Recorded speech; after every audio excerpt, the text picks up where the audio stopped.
Kru mortir dari Angkatan Bersenjata Rusia menyerang kelompok kecil Angkatan Bersenjata Ukraina. Rekamannya diunggah di akun Telegram @moderasi pada Kamis 15 Agustus 2024. Awak mortir Potnos 82 mm dari kelompok pasukan utara menembaki kelompok kecil Angkatan Bersenjata Ukraina di wilayah perbatasan Kursk. Unit pengintai mengidentifikasi kelompok musuhnya yang tersebar di area hutan dan menghancurkan mereka dengan tembakan mortir yang cepat, seperti yang terlihat dalam rekaman.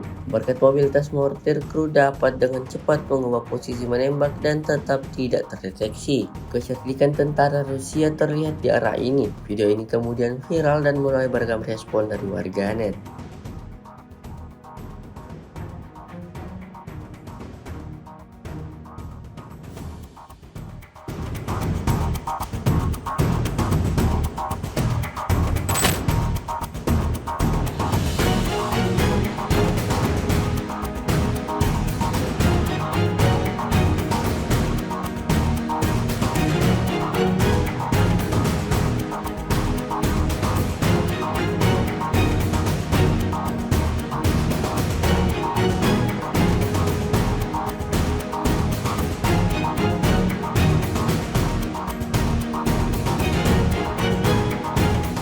Download Tribun X sekarang, menghadirkan lokal menjadi Indonesia.